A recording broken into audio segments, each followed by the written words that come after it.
OFW, 5 taon ako sa Middle East na nagtrabaho bilang isang OFW.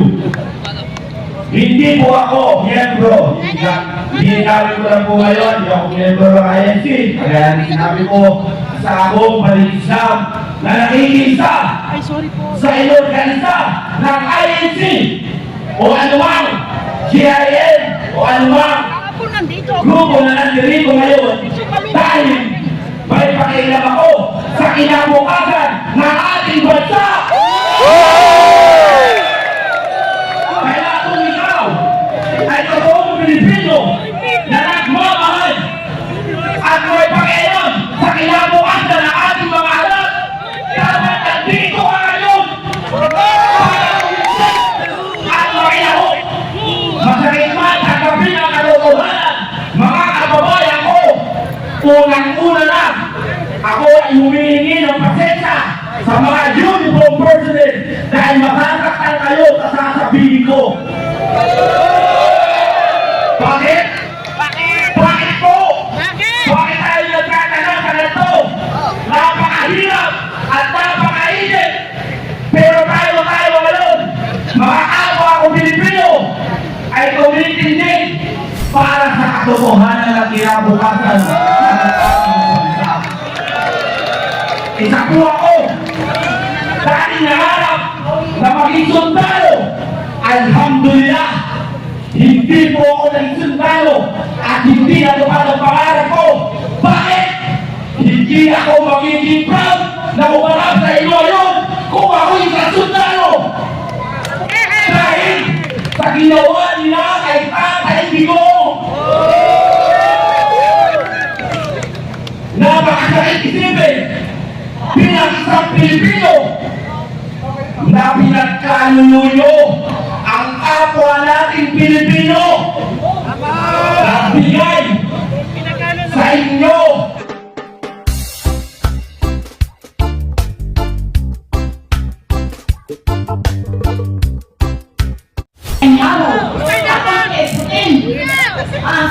Bakit hindi na makakulong?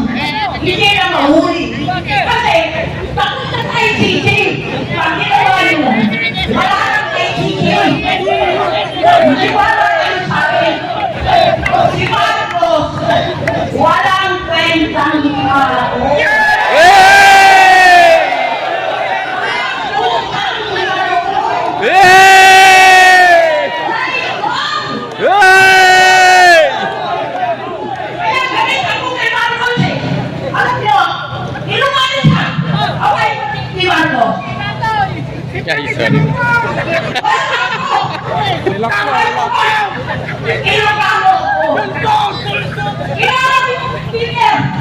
Balik pa si Bogi. Nakatila yung mga kapatid niya sa akin sa Sampurado. Sila mga kapatid na. Si Jessa D. Si Arlene. Kapon! Kaya mag-iilang ako eh. Selfie lang.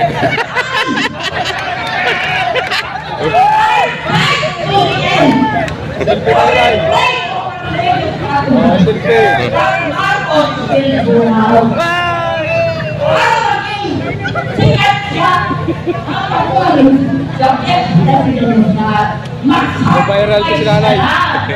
Viral yung kahapon eh. Dulo. Para sa nanay yan. Budol!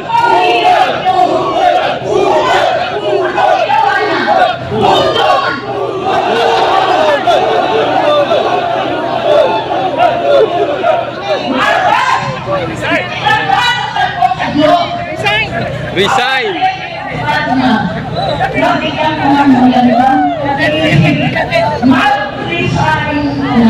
Hey! Mag-resign ka na!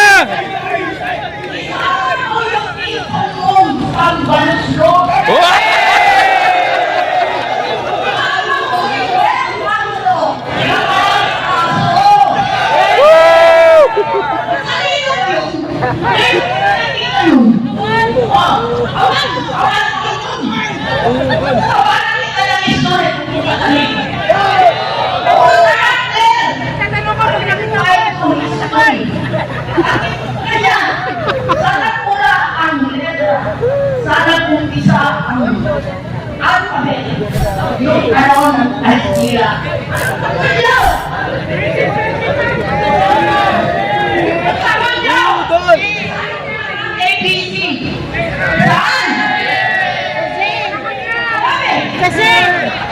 Alam niyo? Marito yung mga navigator. Ang sabi nila, isa, leer. Anong tawag nun? Ano? Anong tawag nun? Hindi ko alam. Ay, bayin! Yay!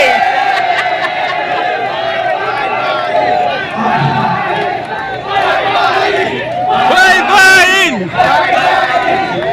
Ay, bayin!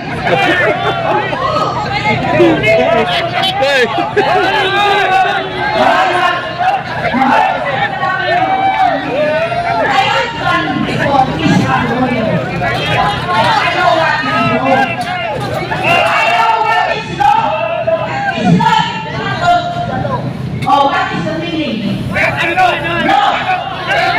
Our last problem! Ano ang susiligan? Ano tayo? Wait! What is the history meaning of this? Mother! Mother! Okay na po tayo, ha?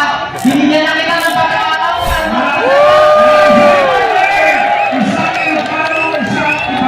Maraming salamat sa iyo, Mother!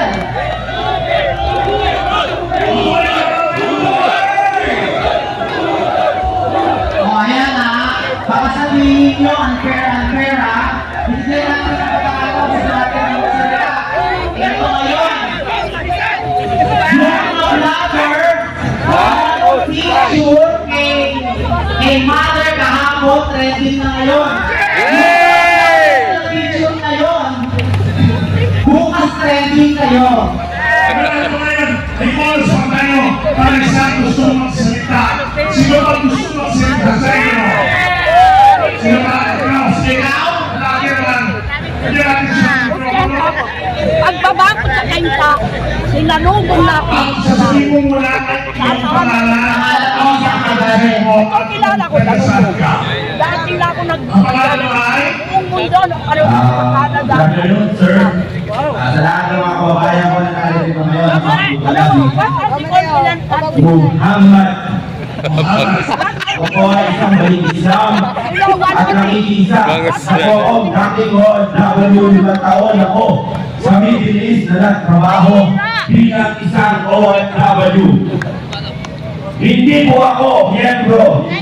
Hinabi ko lang po ngayon, hindi ako miyembro ng INC. Kaya sinabi ko sa akong baligisam na nakikiisa sa inorganisa ng INC o anumang GIN o anumang ako nandito. grupo na nandito ngayon dahil may pakialam ako sa kinabukasan ng ating bansa.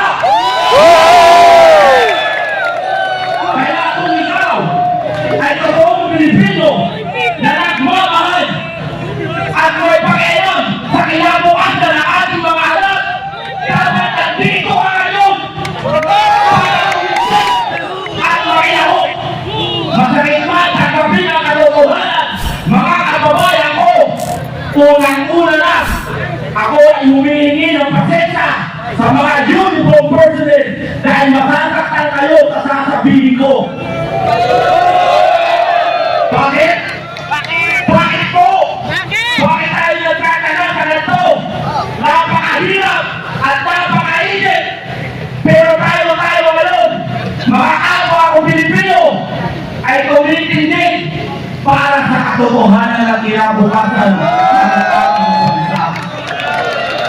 Isa po ako, dahil nangarap na maging sundalo. Alhamdulillah, hindi po ako naging sundalo at hindi natupad ang pangarap ko. Bakit? Hindi ako magiging proud na umarap sa inyo ngayon kung ako isang sundalo.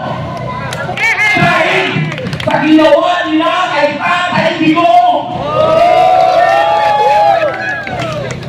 Napakasakit isipin bilang isang Pilipino na pinagkanuyo ang kapwa nating Pilipino na bigay sa inyo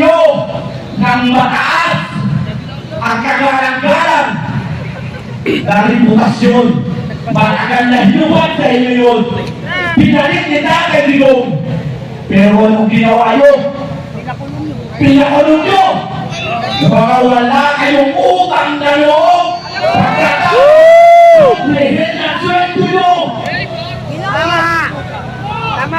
Patawarin niyo ako kung nasasabi ko ito ngayon.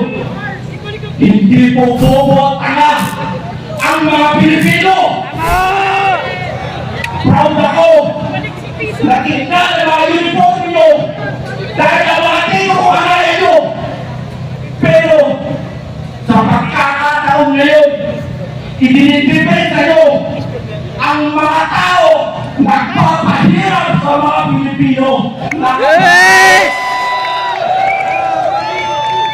Nasaan? Nasaan ang puso nyo? Nasaan ang sinupano tungkulin para sa mga Pilipino? Ano To dito? serve and protect. Smart. Napakasaya ang gabi na isa lang isang salitang hindi nyo kayang gawin. Ngayon ang mga Pilipino nagdurusa. Isa ako sa nahihirapan. Sumasahod kami ang minimum wage lamang. Sa 8 oras na pagtatrabaho, pinabawasan kami ng tax na wala kami kapalag-palag.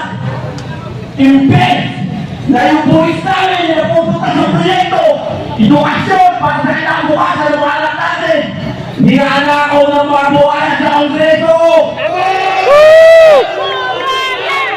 Buhaya! Buhaya! Kailan tayo igising? Mga kapwa ko Pilipino, Ising kami! namamatay na yung mga kababayan natin na nalulunod sa baha.